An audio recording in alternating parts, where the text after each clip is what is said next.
Meister. Hi, how are you doing today? I'm pretty excited, actually. You got the homemade studio. Thank you for all your help. It's a pleasure, really. Cool. So now that we're doing this and we have all this set up and we've got all this stuff, do you have any ideas about content that I could be gathering, or do you have any suggestions or ideas or anything? Well, going from what you've done so far, which has been mostly just interviewing strangers and coming up with different questions for that, I think that's tremendous. What I like watching in you is I like watching how moved you are by their stories, and how it's less about the content, it seems to me, as seeing what you can facilitate to create something big happening. And so I guess it's being in the inquiry of what can best make you the best facilitator to have lightning in a bottle, as you phrased it. No, that's wonderful. Thank you. And then for me, the story is I think the story is just hanging out there waiting to be told. I think that, it's like I was sharing today in a session that back when I first went into practice, I would ask a question like, what's working in your life? When people would come when they were, in some kind of turmoil or trauma, or they were hurting. And I would ask, what's working in your life? And many times back in 1993, 1994, people would just break into tears because no one ever asked them that before. And I knew, wow, that's fascinating. I wasn't expecting to be facilitating tears just by asking people what's working in their life. Yeah. Something as simple as that. And I kind of feel like that question needs to be asked because their stories need to be told, because we're so focusing on problems. And I think just asking questions and having people tell their stories is so healthy, especially when you invite them to tell their stories. You ask questions that are not commonly asked. Especially... No, I completely agree. I think going off of that, I'm sorry, I think it's just this human nature desire to be reached out to and to be touched. And if you don't realize, I actually did write, or if you don't remember, I did write a paper on that last semester about human interaction and our longing and lust to just have a communication. And it's the most astounding thing that you can find, sitting next to someone in a classroom, and it's so easy for everyone to be very centered and very within themselves and to have these barriers and these lines, and just the smallest thing, the smallest crack that you can make to break that little area that they have in between, and there's this flush of warmth, there's this flush of people trying to come out and break those things and make those connections. And I think deep down there's this yearning, and at the same time we've built such a wall between each other, making it not okay to break it down, but once it's down, oh my gosh, the way that people react, respond so naturally is, this unaware, unbeknownst to them, that they've been looking for this, and I think that's great that you're providing that. Well, thank you. I think it really is in the questions. I think we take people by surprise sometimes when we ask certain questions, like, where is that light in the eyes? Sometimes I ask myself that, like, are there any topics that you are passionate about these days? I mean, what really gets your juices flowing, and your passion pumping?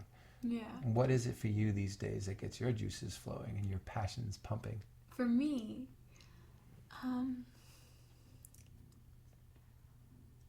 honestly, it has to just be mindfulness and a level of health has been really, really inspiring for me. I've been extremely blessed recently with life. I feel like my connections with my family has been really great. I'm having a great romantic life. My friends have been so strong these past couple months, essentially. It's just been really, really, really strong. And on top of that, there's been such a spiritual health, working with horses, as you know, that I've been doing recently. There's such a physical health, getting this contribution from doing yoga now and being able to release myself in that way. And there's such an educational health in my going to school and college and learning. And then not to mention, I am living the lifestyle of a vegan, which creates this inner body health. So I just feel like there's so many different aspects of us that need to be touched. And I think that I've been very blessed in living a very healthy lifestyle the past couple months. Well, I think you've been doing it your whole life, but I get that the exploration has changed significantly over the last couple of months. Very much so. Do you get the sense that you're finding your mom in all of this? I mean, because I do. I don't know is that your sense? Insanely so. It's definitely with her and high hearts. And I have a question for you. Do you think it's a driving force to get to know her that creates this? It is. Oh, it does. Oh, definitely. It is. Most certainly. I yearn to learn about her, and if you saw earlier, I was very emotional in the car, and it was definitely a huge piece was to do with that. With more than anything, was the fact that I yearned to connect with her. Of course, there are moments, and my life is blessed, as I was just saying, and it's incredible, and I'm so, so happy to be where I am. And there are moments when I just want to be a little girl and cry that she's not here. And those moments are more frequent than maybe they should be, but that's okay. And I think... Well, I just had a moment. I mean, you know that, right? You were there. I mean, I don't know how long ago it was, but I was upstairs crying, and I don't remember what it was about, but I was telling you, I said, I'm just being a brat. And then you were petting me, and I was just like, I was just going through my brattiness. And, exactly. And it felt unbelievably right. And I was like, no, you don't have to come save me, Of course, I'm of just course. going but through it's it. good. It's good to be a brat for yourself. It's healthy, again, It's another level of just, and I guess really the definition of health in that sense, it's more of just living life. It is finding the fullest ways that you can experience life, the fullest ways that you can breathe, the fullest ways that you can walk, the fullest ways that you can move. And I feel like that's what we're all trying to do, and breaking those barriers facilitates more of the movement. So Wow.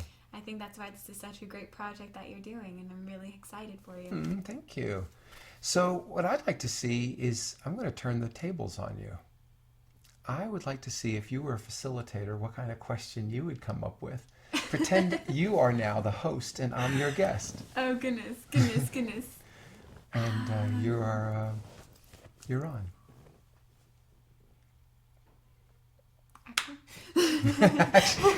Take your time. Fortunately, we have editing programs and software. So Good. might need it, huh?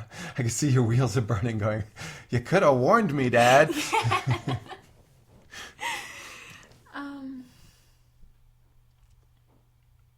Okay.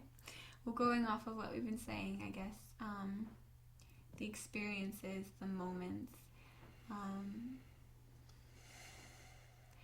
when you talk, when you share, when you give these insights as, a father raising me, it's so obvious that you're sharing from knowledge. And where that knowledge has come from can be experiences, it can be moments, it can be insights to a greater, sense. It can be all of these different plethora of things. But what do you think has, moments, I want to learn what has most influenced you at times, really checking in what has caused or facilitated you in being where you are the most. My intellectual side wants to say the pain that I've experienced, and I guess the responsibility I've taken, instead of making excuses, to make changes, instead of being a victim, to choose thriving. I think that had a lot to do with it. I was interviewed one time in the Chiropractic magazine, you were in it too, actually, and Anthony, about the changes that we went through after Mommy passed. And, Big Loss, Bold Recovery was the name of the article. And in there, I actually talked about, how grateful I was to chiropractic. And it holds up. It was accurate. It wasn't just because I was being interviewed by a chiropractic magazine. I think the philosophy that, the power that made the body heals the body really took me to a whole new level. I mean, it really helped me redefine my understanding of God, the God of my understanding. I do believe there is a life's intelligence, and I do believe that's one and the same. Just like there's a healing power, I believe that that's God. And it allowed me to take events that may not have been favorable, things that I've ever wanted, but being able to embrace them most lovingly or respectfully, or to sanctify them, or to say that there really is a message, there really is a purpose.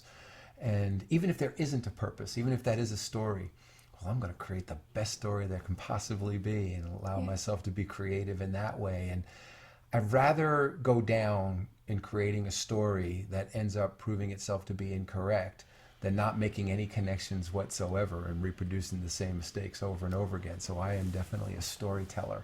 And I like to push myself to making better and better stories. Now, whether or not I'm successful in that, film at 11, right? But I don't know, I guess you're maybe a product. I guess my life might be a product. I guess other people would say, give yourself a break, but I don't give myself much of a break. I love the incessant desire I have to continue to make connections and tell better stories and and just be a better storyteller and make things make sense even when they don't make any sense, you know, and be good at that and have fun with it and be creative. And it's called a life. And then to raise you in that energy as well, to support your creative evolvements, you know, and you embracing life, the good, the bad, the ugly, and letting you be responsible for your results, even though there is a life's intelligence and a God, that there's a cooperation and a surrendering, and a cooperation and a surrendering, and creating intentions and then discovering what life says based on that, and then your own abilities and developing your abilities. And I don't know, I go on and on. Is that anywhere close to what you're looking for? I don't know if did you want a specific event? Because the event, I mean, people have asked me many times around my process, and I remember one time, I mean, I share a lot of stories, but one significant story was I was just at this talk. It was almost like a DE, chiropractic convention, and somebody was up there talking on stage, and he said, my name is blah, blah, blah, and I've got 15 years experience. And the one guy in front of me turned to another guy in front of me, and he says, I know this guy. He doesn't have 15 years experience. He has 1 year experience. He's done 15 times. And I was just witnessing to him saying that. And it was a little bit of a, like, you know, snicker, pessimism. There was a little bit of in there. And he obviously knew the guy. But I remember going, oh, my God, that's not going to be me. And I choose to continue to grow. I do not want to just be in practice and then every year doing the same thing I did the year before. And I think I've done a pretty good job in constantly staying on some kind of cutting edge, even if it's my own cutting edge of whatever is most practical or useful or applicable to stay fresh and new. And that really was a very chilling moment. It was like a cold shower for me. And I was like, that's not going to be me. And obviously I took that on pretty seriously because I like to constantly... Thinking back, you know, applying what you just said to how I've, you know, watched you raise me and watched you experience life, I definitely see the application of that in your life. Cool. Very much so. So yeah, that's wonderful. Cool.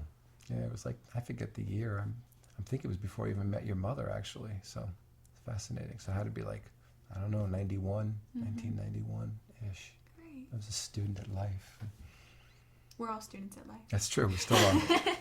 Well, anyway, thank you. You're very welcome. I loved having you as a guest, and I love being your guest at the same time.